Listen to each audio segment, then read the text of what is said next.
Hey guys, it's Emily and welcome back to my channel. If you're new here, make sure you hit that subscribe button to see future videos from me. In today's video, I'm going to be telling you guys kind of my tips and tricks when it comes to flying. I myself fly 2 to 3 times a year, so I like to think that I kind of know what I'm talking about. Again, this is all just kind of my own experience and just things I have learned.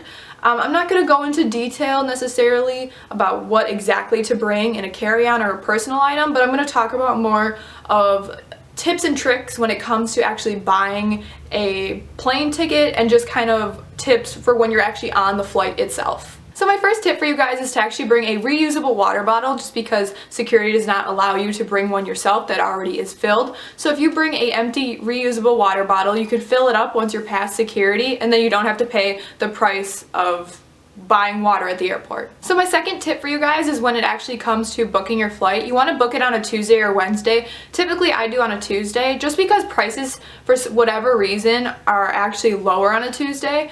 This just happened recently. My boyfriend was looking to buy a plane ticket here to visit me, and he was going to buy it Monday night, and I told him just to wait until Tuesday, and sure enough we waited and the ticket was like $20 cheaper. That may not seem like a whole lot, but saving any amount of money you can when it comes to traveling is a must. And then when it comes to actually flying out, you also want to fly out typically on a Wednesday. For whatever reason, again, when you fly out on a Wednesday and return on a Wednesday, sometimes a Tuesday, but mostly Wednesdays, the flight itself will also be cheaper, just because those days a lot of people aren't typically flying. If you're trying to look to come back or leave on a Saturday, Sunday, those ones for sure will be more expensive, just because that's when a majority of the people will be traveling. So when you're also booking your flight, you want to make sure that you clear your browsing history and start fresh, and make sure you clear the cookies and whatnot, and even use incognito mode, just because then they can't look back and know that you've been searching for a flight. It's really weird, but they'll continue to show you more expensive flights the longer you are searching for them. So just make sure you clear your browsing history, and then you'll be set to go. So another tip I have for you guys is to use a booking app. There's a lot of different apps for your phone that you can get. I specifically use a Skyscanner app. That's exactly what it's called, Skyscanner. This isn't sponsored in any way. It's just an app that I continue to use, and all you do is put in the date you want to leave, the date you want to return, the airports and where you want to fly out of and whatnot, and they will show you multiple different flights from different companies or different airlines, and then you can kind of compare the prices, and you can put them from highest to lowest price wise. And for me, that's just the simplest way to find my flights, and then it will redirect you from that app to the actual airline's website. So it's not like you're doing it from a different, company or a different second-hand thing. You go directly to the airline itself. The only thing is you kind of want to watch, because usually the lowest price they will show you on the Skyscanner app is just the basic economy, or the lowest of the low. I find that this app is just very simple and easy to use, and it does show me multiple different options rather than me going to different airlines websites and then trying to compare the app. It's all right there. And then another thing is, don't be afraid to fly basic economy. A lot of people think that there are lots of limitations, which there are. You can't pick your seat and you board last and things like that. But recently, in the last, I would say a year or so, American Airlines made it so even if you are flying basic, you could still have a personal item and a carry-on. You used to not be able to be allowed a carry-on, so really by them doing that, I will be flying basic economy a lot more now, just because it is a cheaper option, but yet you're still getting pretty much what you would be getting with the regular economy. So my next tip is actually downloading the actual airlines app itself. So whoever you are flying with, if that is Frontier, Southwest, American, United, you name it, if you download their app, you are able to see your flight's updates or any alerts right off the bat. And also if you need to check any other flight status, you can automatically check in from the app instead of having to go online. It's all on your phone. You could also get the boarding pass right on that app as well, so you don't have to worry about rushing to the airport to print it off. That's pretty much the easiest way I go about it right now, just because it's so easy to use that app. And like I said, everything's right there. You don't have to have things printed out. You don't have to worry about anything. So my next tip would be to bring a small blanket, or a throw blanket. One, because airplanes and airports themselves can get kind of chilly depending. You never know. I typically am a cold person, so I'd like to have one, but not even just because for getting cold. I actually use mine. I have back issues every once in a while, or just simply, you know, the plane seats aren't the comfiest, so I tend to use my blanket and I like sit on it and put it as a backrest. So that's another thing. It kind of works as both for me, so if I get cold I can kind of cover up as well as using it as that additional support. I found that that's like my newest little life hack. It doesn't seem like it's that, you know, spectacular, but it actually does it's a huge difference if you are a person like me that does have some back issues. So my next tip is actually a pretty big one. You want to make sure that you dress comfortable when you are flying, especially if you're flying for a long period of time. I mean, anytime. You don't want to wear something uncomfortable if you don't have to. For me, I tried to wear I guess looser stuff, and you definitely want to wear more layers because, like I said, you don't know if a plane is going to be cold or not, so worst case you can take off the layers if you do get warm. Again, you also want to wear comfortable shoes. You don't want to wear anything that's uncomfortable just because you are on a plane, and if you're going to be walking and stuff like that throughout the airport, you don't want something that's going to hurt your feet.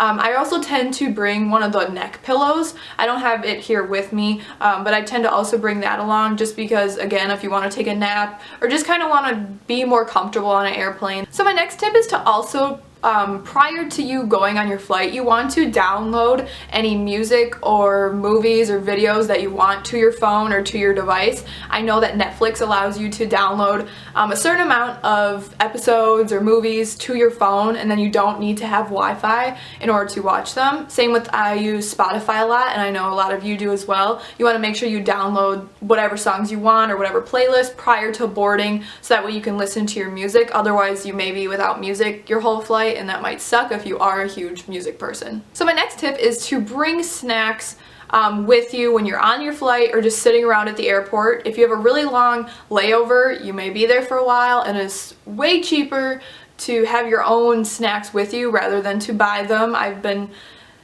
pretty much bringing my own snacks ever since the beginning. I did a couple times not bring enough, and then I did have to purchase some, and it just is not worth it to me. I typically bring snacks like Goldfish, Pringles, you can bring trail mix, really anything that really fits you, as long as it's not, you know, like a burger or like some big thing. You just want little easy things that you can put like in your personal item, just to hold you over. So kind of going off that last tip, when you're on an airplane, they obviously are not the cleanest, I guess, just because tons of people are using them every single day, you know.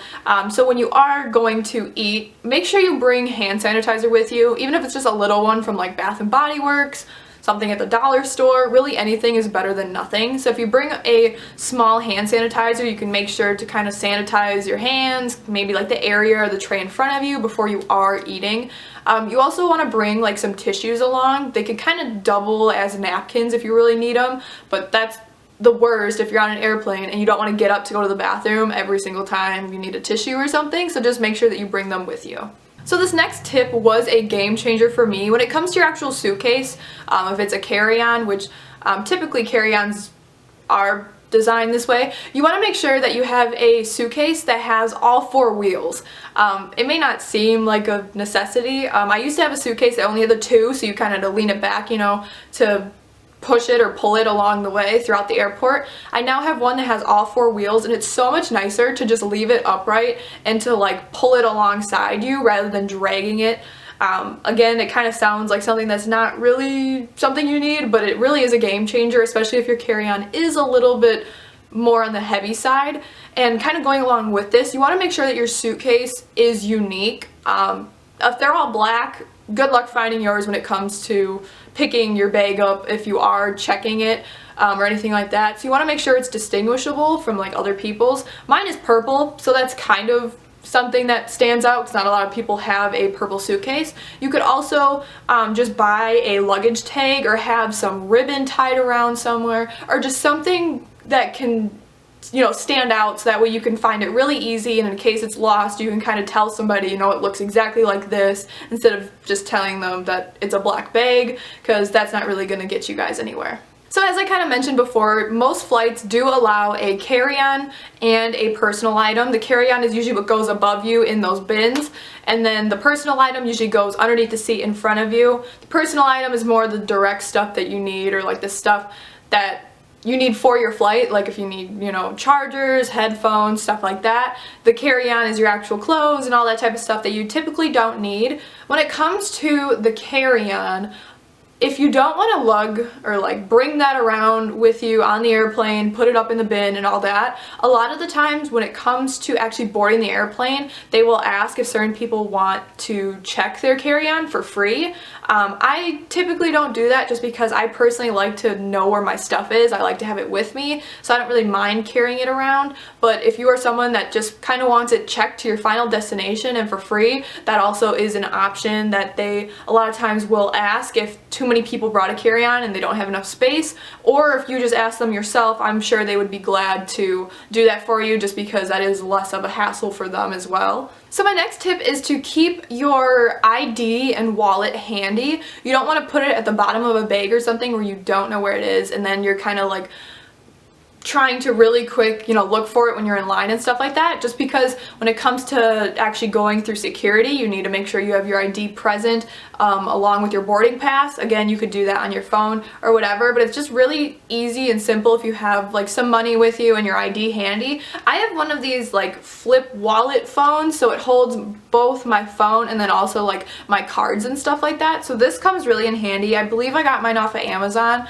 It's just something that it's really simple to carry around. It's not too bulky or anything. And then you have everything right here. You can put it in your back pocket, put it in a different pocket in like a purse or something, and then it's all kind of combined together. So another tip I have for you guys is to see and check if your flight has free Wi-Fi. I know that kind of sounds weird because like a lot of times before you go on your flight, you know if the flight offers Wi-Fi, but I once was on a flight. I knew they had Wi-Fi, but I figured I'd have to pay for it. But I just checked in and like looked when I was on the flight and went to the website and everything, and through my service provider of my phone, they actually had it where I can go the whole flight with free Wi-Fi, and I had no idea that was a thing. Now it all depends on your carrier of your phone and if like they do allow that, but it's just something I never would have known if I didn't just check for the heck of it. Of course I could still buy Wi-Fi for an hour for the whole flight and stuff like that, but why buy it if you can get it for free? So another tip is to bring an extra battery along, like when it comes to those little portable chargers or portable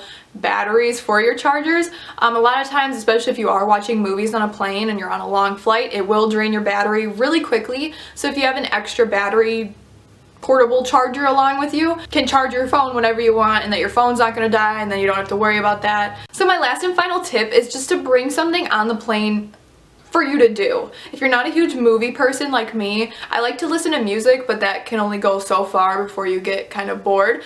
You can bring a book and read the whole flight. I know I've done that a couple times.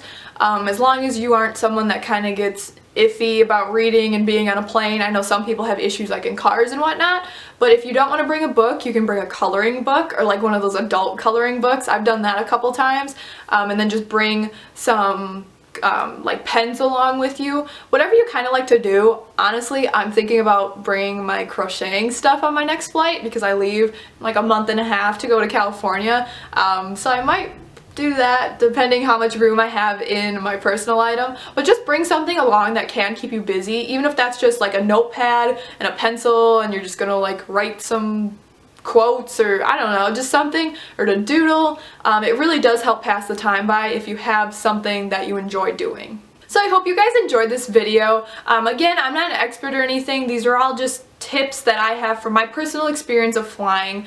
Again, I didn't really go into details exactly what to bring in a carry-on or a personal item. I think I'm going to do a separate video for that. So if you do really want to see that, make sure you comment that down below as well, because I for sure would be happy to do that because I think that you guys would really get something out of it. So if you like this video, make sure you give it a huge thumbs up, and again, comment down below if you have any questions or video requests, and I'll see you guys in my next video.